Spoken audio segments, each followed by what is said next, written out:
In Osaka, in Japan, they yell out, Ohayo! Not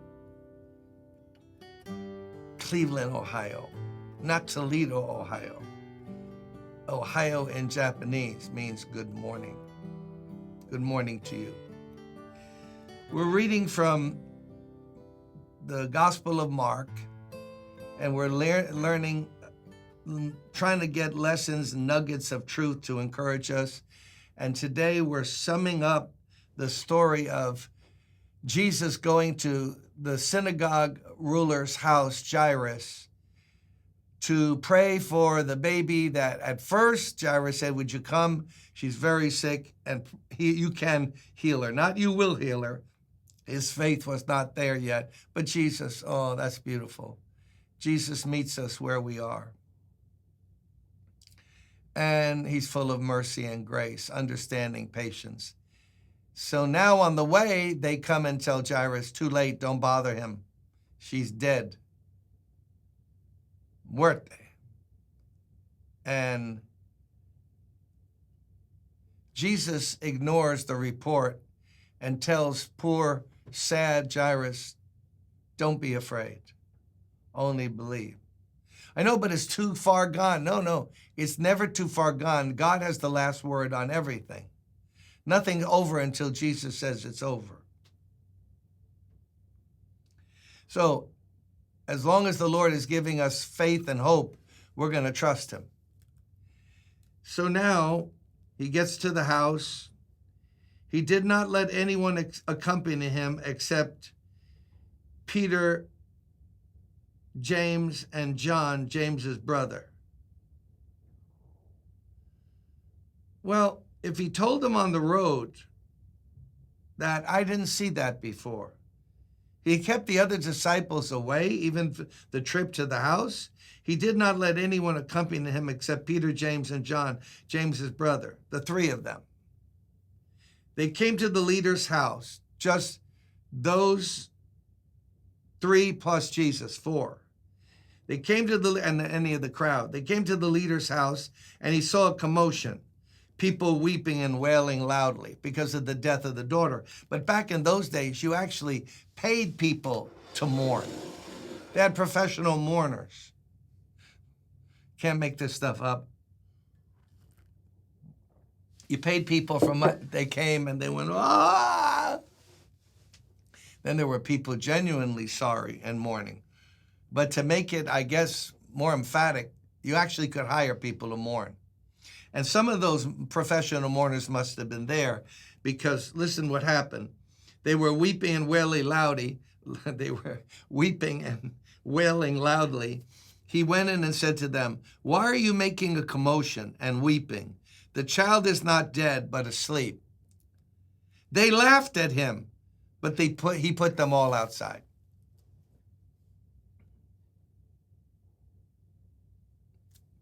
They went from wailing, ah! Jesus said one sentence, they went, ha, ha, ha, you're joking. She's not sleeping, she's dead.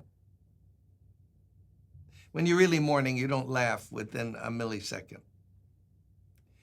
But it is what it is. So, and it was what it was. So notice here, Jesus only took three with him. Why? That was an inner circle. Jesus has favorites. He loves everybody. God is no respecter of persons, but Jesus had this vanguard elite group, Peter, James, and John, several times. He just takes them into his confidence or into a certain situation. He could trust them more. They had more faith. They were in more sync with his heart and his mission and ministry. We know John was the disciple that Jesus loved, and at the Last Supper, he laid his head on Jesus' chest. But isn't that something? Yeah, like you have many friends, but you have some special friends, right? That you can take into confidence. Jesus is the same way.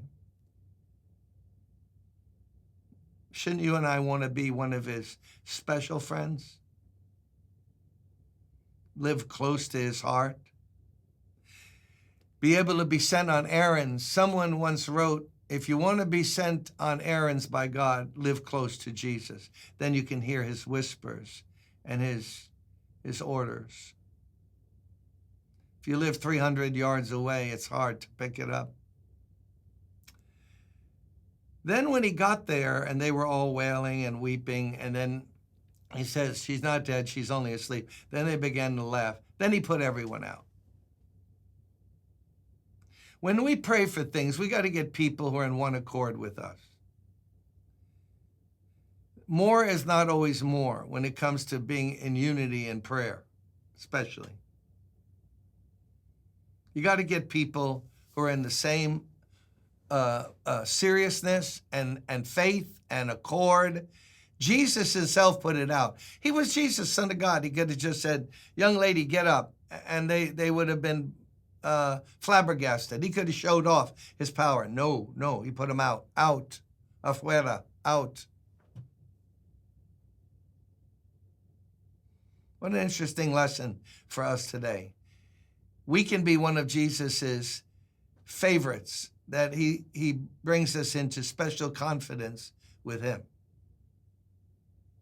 And when we pray for things or have a prayer meeting or anything where we're trusting God for something, for some answer, you got to get with people who are not laughing and mocking. How in the world you're going to have your faith encouraged if people don't even believe?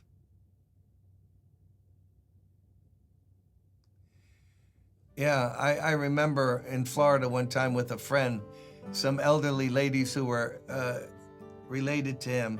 They knew I was a minister, and they said, we're having like coffee together, and they were smoking like I could hardly breathe. And as we were summing up the time together, they said, Reverend, would you pray? We got my cousin Anthony is having problems. And I said, you want me to pray? They went, yeah, pray, Reverend, pray. Wasn't exactly an encouragement. You know what I'm saying? The day of Pentecost, Acts chapter 2, they were all in one place, in one accord.